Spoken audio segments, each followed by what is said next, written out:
أعزائي الطلبة، السلام عليكم ورحمة الله. دائما مع منهجية الإجابة على مواضيع امتحان البكالوريا في مادة علوم الطبيعة والحياة شعبة رياضي، ومع رابع وآخر نموذج. إذن سوف نتناول معا عن التمرين الأول لامتحان البكالوريا، وهو التمرين الأول من الموضوع الثاني لدورة 2019. التمرين الأول الموضوع الثاني، تناولنا التمرين الأول للموضوع الأول من نفس الدورة. الآن سنتناول التمرين الأول من الموضوع الثاني لدورة 2019 لنرى مضمون هذا التمرين. إذن كالعادة السياق. إذا تلاحظوا أبناء الطلبة أن نعيد نفس الطريقة. إذن أولا نتوقف الوقت الكافي وبتمعن عند السياق لنرى محتوى السياق. تقوم البلعميات بنشاطات مختلفة لحماية العضوية. إذن من القراءة الأولى يتبين لنا أن موضوع التمرين سيتطرق إلى دور البروتينات في الدفاع عن الذات، دور البروتينات في الدفاع عن الذات أو المناعة، وبالتحديد سيتناول نشاط البلعميات أو البالعات. تقوم البلعميات بنشاطات، لاحظوا، بلعميات بنشاطات مختلفة.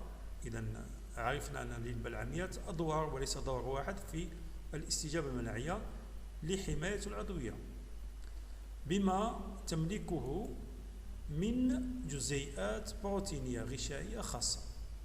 إذن السياق يتضح من خلال سياق موضوع التمرين.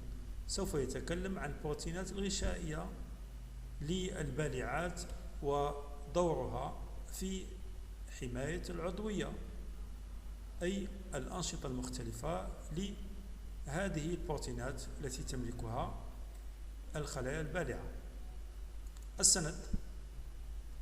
إذن السند هنا كذلك في النموذج الرابع هو سند من وثيقتين بشكلين. إذن الشكل ألف اللي هو هذا، أو الشكل واحد. إذن فإحنا هذا الطالب اللي يتنبه أن هناك شكلين. إذن الشكل رقم واحد، الشكل رقم واحد وش فيه؟ إذن في هذا الجزء اللي أحطناه بالأحمر اللي هو يبين غشاء البالعة وما تحمله من بروتينات. الشكل رقم اثنين، إذا الشكل رقم اثنين من الوهلة الأولى نعرف أنها خلايا بالعة من خلال مظاهر سبق أن نعرفها. إذن أطرت أنا وأنصح ابن الطالب أن يفعل نفس الشيء. إذن الشكل رقم اثنين، شوفوا الأجزاء المهمة. إذا ظهرت البلعمة هنا ابتلاع جزيئة قد تكون بكتيريا وغيرها، بالداخل عندنا الهضم وعندنا الإطراح. هذه من أهم مراحل البلعمة يعني بصورة عامة. إذن فلا شك أن هذه خلية بالعة تبتلع، تهضم وتطرح. ونركز بالخصوص على الجزء المؤطر هذا أو المكبر. إذا لاحظوا أن هذا هو غشاء البالعة. لما نكبره نلاحظ أن هناك جزيئات غشائية سنتعرف عليها فيما بعد. إذا التعليمات وش تقول؟ إذا بالطبع تمثل الوثيقة التالية بعض نشاطات الخلية البالعة. إذا هذه بعض النشاطات وليست كلها. إذا البالعة لها أهمية قصوى في الدفاع عن الذات، وتتدخل إذن في عدة مواقع دفاع. تعليم رقم واحد، إذا نشوف فيها تعرف. معنى تعرف يعني سمي، تعرف على مختلف الجزيئات الغشائية السطحية للبالعات. إذن الجزيئة السطحية نقصد بها هذه. إذن هو الغشاء البالعة في هذا الشكل. هذه الجزيئات الملتصقة بالغشاء. إذن هذه الجزيئات المطلوب مننا نعرفها وليس باقي الجزيئات. هذه هي الجزيئات الغشائية للبالعة. وفي الشكل اثنين هذه هي الجزيئات كما تلاحظون، وهي كذلك ملتصقة بغشاء البالعة. تعرف على مختلف الجزيئات الغشائية السطحية. إذا بالنسبة للشكل رقم واحد وش نلاحظ؟ إذا نلاحظ أن هذه الجزيئات الغشائية مرتبطة بأجسام مضادة التي بدورها مرتبطة بمستضد. إذا جسم مضاد زائد مستضد يساوي ماذا؟ معقدا مناعيا. إذا هذه المستقبلات الغشائية الموجودة على سطح البالعة فلا يمكن أن تكون إلا المستقبلات اللا نوعية. إذا ليست نوعية، لماذا؟ لأنها ترتبط دائما بالجزء الثابت غير المتغير بالجسم المضاد. يعني كل الأجسام المضادة مهما كان نوعها بإمكانها أن ترتبط بجزئها ثابت على هذا الموقع، فهي لا تميز بين جسم مضاد وآخر. إذا مواقع طبيعية، مواقع من طبيعة بروتينية، مستقبلات من طبيعة بروتينية وجدت خصيصا على سطح البالعة لإلصاق أو ربط المعقد المناعي قصد بلعمته، يعني تمهيدا للتخلص منه. إذا هذه المستقبلات الخاصة بارتباط الجزء الثابت من الأجسام المضادة لتدخل في تركيب المعقدات المناعية. في شكل رقم 2 هناك نوع آخر من المستقبلات أو من الجزيئات الغشائية بالأحرى، بل هي جزيئات غشائية بالطبع. إذا هذه الجزيئات الغشائية كما تلاحظون تحمل على سطحها أو نقول أنها تعرض على سطحها محدد مستطيل. فهذه الجزيئات لا يمكن أن تكون إلا جزيئات CMH، وهي كما تعلمون ذكركم نوعان. إذا جزيئات CMH التي تنتج عن التعبير المورثي عن مورثات CMH1، واللي هي محمولة على سطح كل الخلية ذات النواة، وجزيئات CMH2 وهي التي تنتج عن التعبير المورثي عن مورثات CMH2 الذي نجده عند استثناء عند خلايا مناعية مثل الماكروفاج ولا البالعات، وكذلك عند الب. هذا تذكير بجزيئات CMH. إذا هنا الخلية هذه أو الماكروفاج، الدور الماكروفاج هنا، إذا ما هو الدور الذي تقوم به؟ هو ابتلاع المعقد المناعي قصد لهضمه والتخلص منه. أما الوظيفة والدور الذي تقوم البالعة في هذه الحالة في الشكل 2 فهو دور الخلية العارضة لمولد الضد، أو ما نستطيع تسميته ب CPA سيلول بريزونتاتريس دانتيجين. وهذا موضوع التعليم رقم 2. إذا هذا أولا نفهم السند، ثم ننتقل إلى فهم، ما قلتش الإجابة، فهم التعليمات. أنا قاعدين نفهمه في التعليمات ولم نشرع بعد في الإجابة. استخرج من الوثيقة، يعني من الشكل 1 والشكل 2، النشاطات التي تقوم بها البالعة. كما قلت أنا بلعمة المعقد المناعي، أنا عرض محددات المستضد محمولة على جزيئات CMH. نقول جزيئات، خلطوش بين جزيئات CMH و CMH. CMH هي المورثات، جزيئات هي البروتينات الغشائية الناتجة عن تعبير عن مورثات CMH. وعندنا CMH1، جزيئات CMH1 وجزيئات CMH2، أو ما يصلح تسميته عند الإنسان HLA1 و HLA2. التعليم رقم 3، لأن عندنا 3 تعليمات خلاف إذا التمارين السابقة اللي كان فيها 4. إذا التعليمة الثالثة شرح في نص علمي دور مختلف الجزيئات الغشائية، البروتينات الغشائية في قيام البالعة بوظائفها.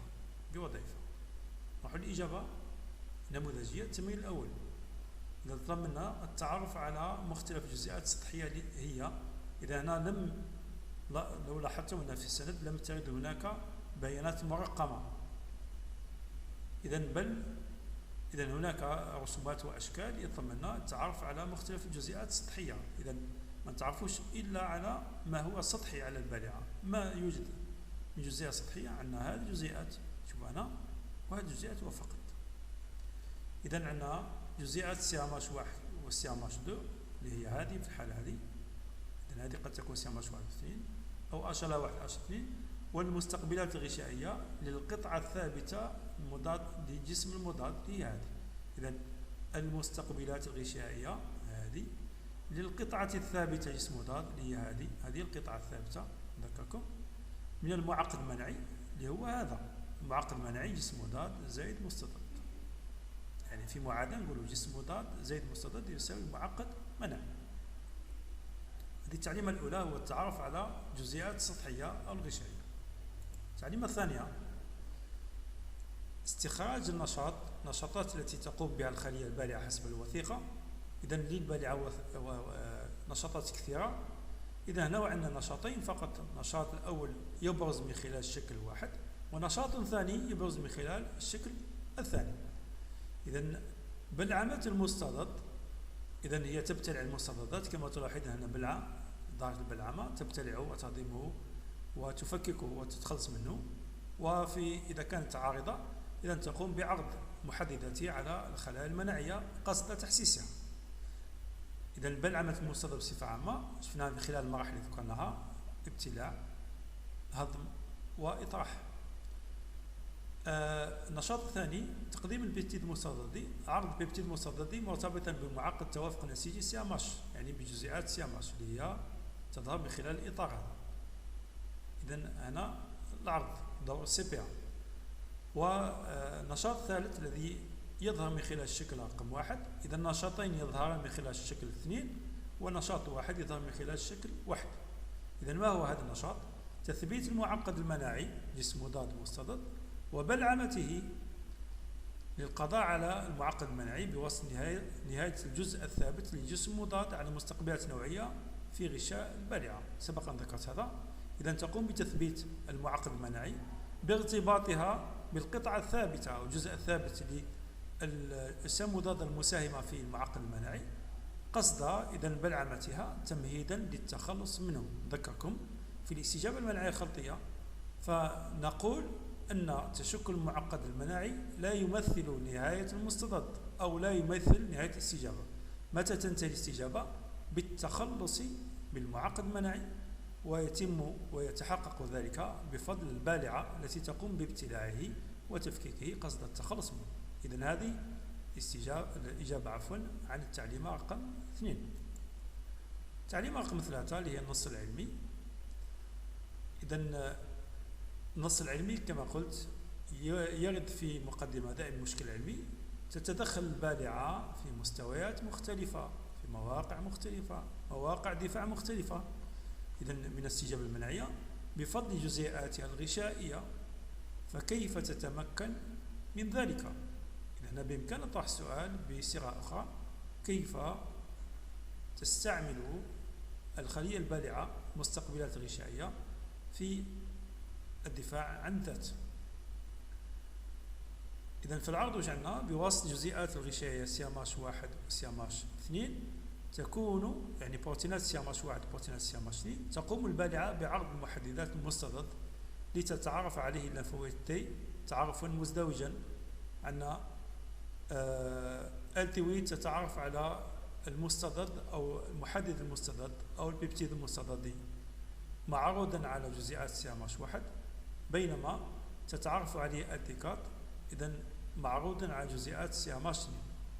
إذا فيما بعد سوف تتكاثر وتتمايز التويت إلى التسي مفرزة جزيئات بيرفورين راح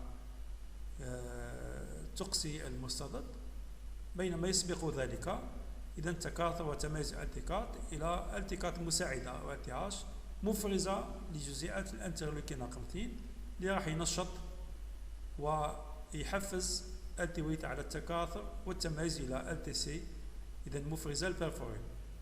والتيكات المساعدة تدخل كذلك في الاستجابة المناعية الخلطية بتنشيط وتحفيز البي على التكاثر والتميز إلى خلايا بلازمية مفرزة للأجسام المضادة، والبي كذلك ذاكرة البي.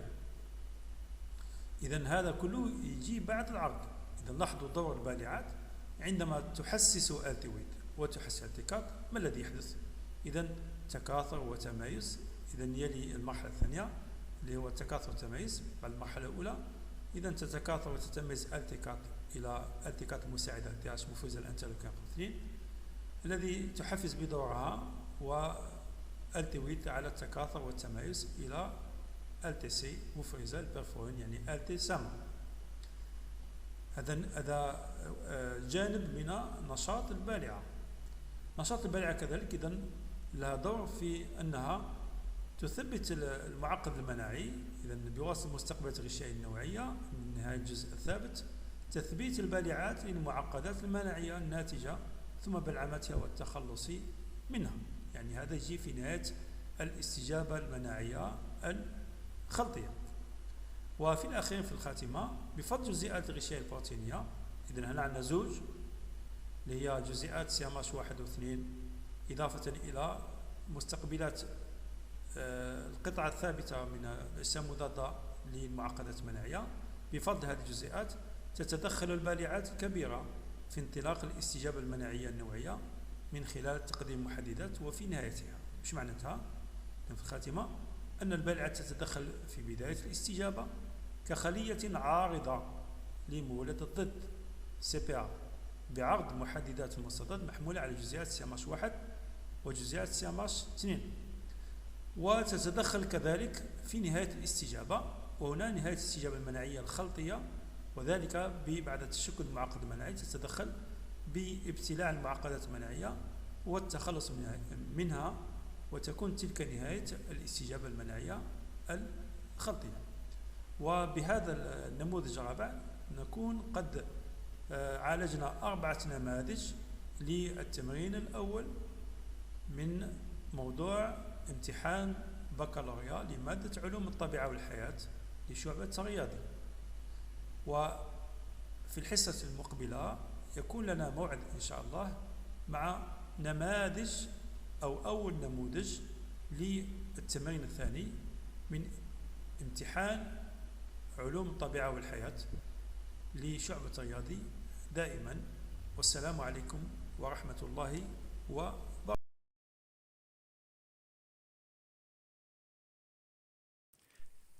شكرا على المشاهدة. لا تنسوا الاشتراك في القناة، الضغط على الجرس، الإعجاب بالفيديو.